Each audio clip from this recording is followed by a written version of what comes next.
Eh bien, bienvenue sur Movin TV. Ce soir, on va se faire un concert avec mon nouveau band qui est l'Addictive Pulse Band.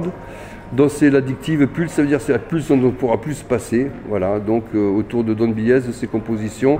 Des compositions que j'ai faites aussi avec mon fils Arthur Bies. Compositions qu'on a partagées aussi avec le pianiste Julien Tessier, dont je vais vous présenter tous les musiciens que vous verrez. Dont Julien Tessier au piano, Franck Lamiot à l'orgamon, Freddy Simbolotti à la basse, Arthur Bies à la batterie, Philippe Anico à la trompette. Et un invité spécial ce soir, Mr. Kilek au sample and lead vocal.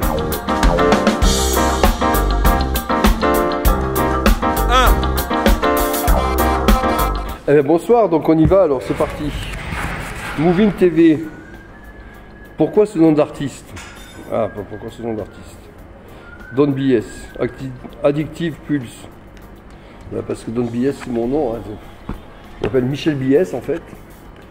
Je suis d'origine catalane espagnole. Don Bies, BI2LES au départ. Et puis un jour je suis arrivé à Paris, j'ai joué avec Nino Ferrer, j'avais 18 ans. Tout le monde me disait Michel B, Michel B. Ça ne faisait pas une B en musique, c'est pas terrible. Donc j'ai mis un I, un Z comme Zoro. Les gens ils ont dit BS à la catalane. Et donc BSES est devenu BSEZ. Le Don, c'est une autre histoire avec Paul Persson. Quand je tournais avec Paul Persson, j'étais le plus imposant du groupe, où j'avais des allures un peu de mafiosi avec mon chapeau, tout ça, il m'appelait le Don. On était en tournée pendant 12 ans avec Paul, donc j'étais le Don de l'époque, de l'équipe, quoi. Donc c'est devenu Don Bies. Voilà pourquoi le nom. Comment es-tu venu à la musique? Ah non, c'est la musique qui est venue à moi. Moi, je ne suis pas jamais venu à la musique. C'est la musique qui est venue à moi, je crois que c'est passé très très tôt. J'ai commencé à jouer de la guitare, je devais avoir 5 ans. Voilà, après j'ai joué du pipeau à mes parents pour pouvoir faire de la guitare. Après, vers l'âge de 12 ans, je commençais à jouer au village en Catalogne, donc, avec mon cousin qui jouait de la clarinette. Puis j'étais assez tenté par le saxophone, mes parents m'ont inscrit au conservatoire. Et puis ça a été le saxophone, voilà. Donc c'est comme ça que je suis venu à la musique, en tant qu'apprentissage.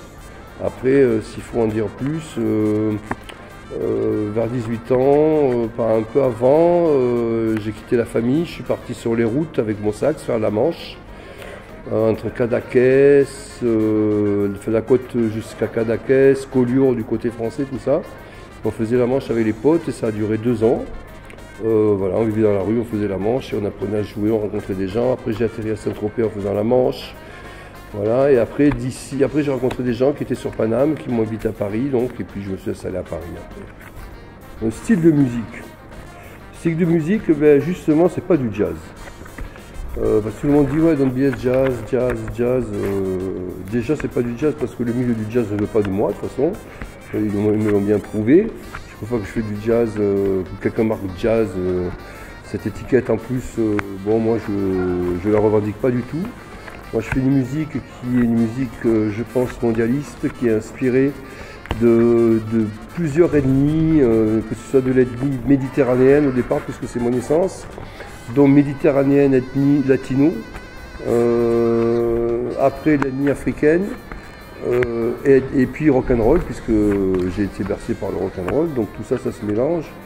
Et donc, je pense que le style de musique, moi j'appellerais ça une worldwide music, ça veut dire que c'est un tissage de musique du monde, c'est-à-dire c'est pas de la musique du monde non plus, parce que la musique du monde est souvent assimilée à la musique du monde est souvent assimilée à des musiques ethniques, africaines, indiennes, arabes, alors que cette musique non, c'est un tissage de musique du monde, donc il y a un vrai nom qui existe, qui s'appelle la worldwide music, donc WIDE.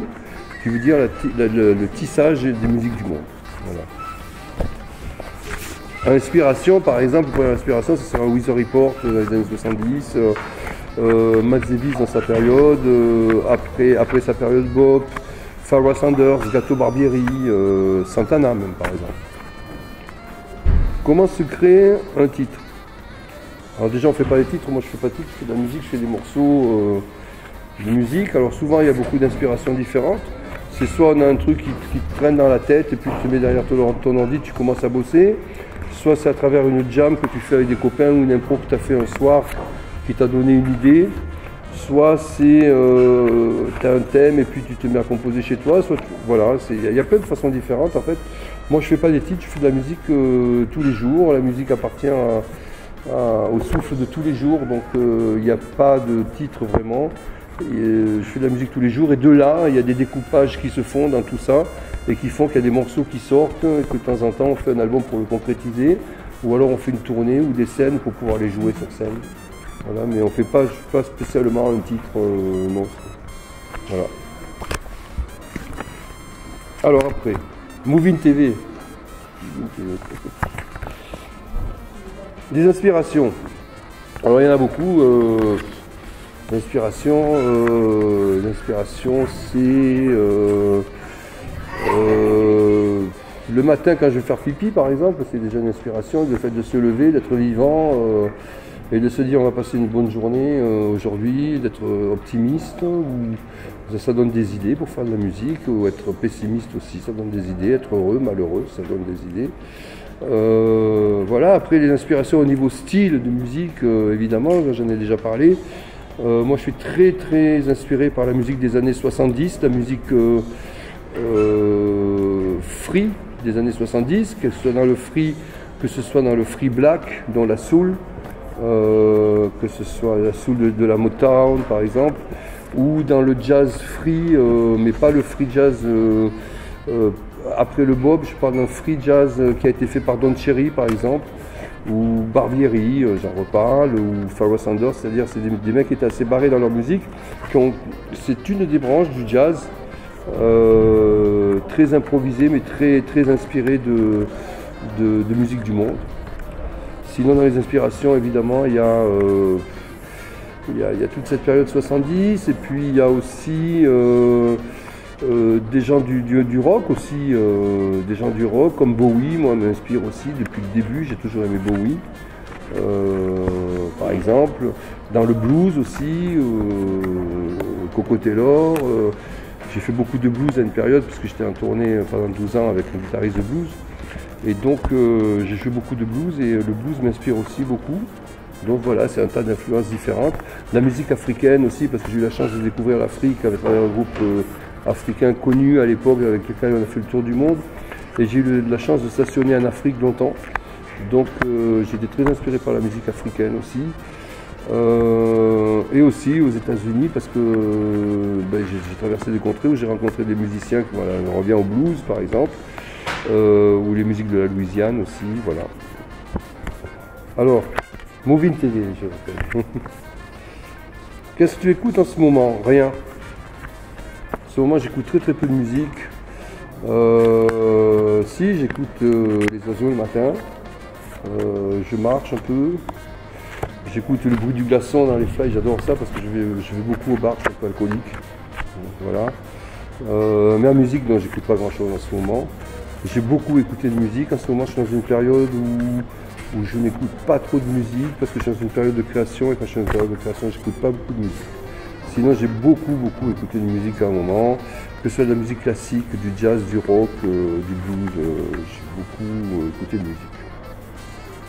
Une anecdote à nous raconter. Ah ben tiens, une petite histoire. Un jour, j'étais en tournée en Afrique et on devait passer le fleuve pour aller du Sénégal au Mali. Et on avait un semi-remorque et 3 camions pour les musiciens. Et donc on se suivait et on mettait 2 jours et demi, je crois, ou 3 jours en traversant le fleuve Gambie. Et à un moment, donc, on monte dans un train plateau. Et dans ce train plateau, on met le semi-remorque dessus. Avec tout le matériel, c'était un camion scène, etc. Et on commence à tailler la route et tout. Et à un moment, on s'arrête, il y avait un pont en fer. Il y avait un pont en fer. Et donc, pour que les gens passent par-dessus. Et donc, impossible de passer le camion sur le train. Donc, ce qu'ils ont fait, ils ont scié le pont complètement. Ils ont enlevé le pont. On a passé le train. Et puis après, ils ont refait le pont. Et on est continué. Alors ça, c'est rigolo. Mais ce qui est encore plus rigolo, c'est que 3 jours après, on arrive en Gambie. Et on joue dans un stade de football, très gardé par les militaires à l'époque, puisque c'était la période dessous la Casamance, là où il y avait la révolution. Et donc on arrive dans un stade de football, et là, bon, on a vécu cette expérience du pont, mais là c'est encore mieux, le camion ne peut pas rentrer dans le stade. Donc les mecs ils cassent le mur du stade pour entrer le camion, ils remontent le mur du stade pour pas que les gens rentrent, on finit le concert le lendemain, on recasse le mur du stade, voilà. Une anecdote, voilà. Mon morceau préféré, alors là, il y en a plein. Il y en a plein. Je vais vous chanter un truc, puis si vous le connaissez, vous saurez ce que c'est.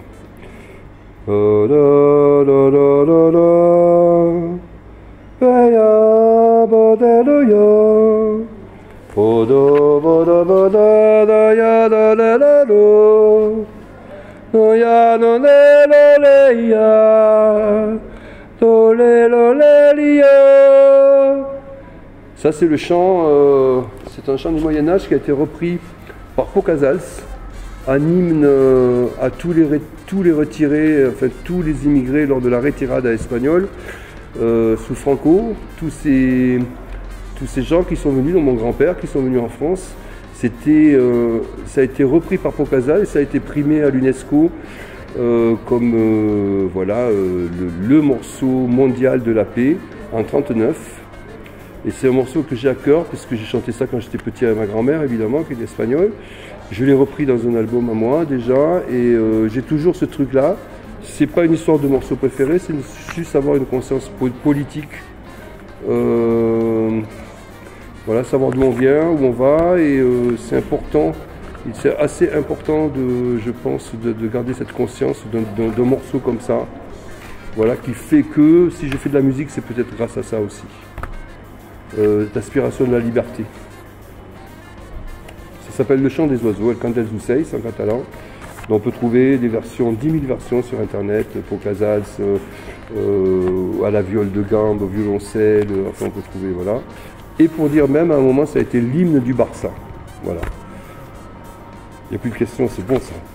Ciao, merci.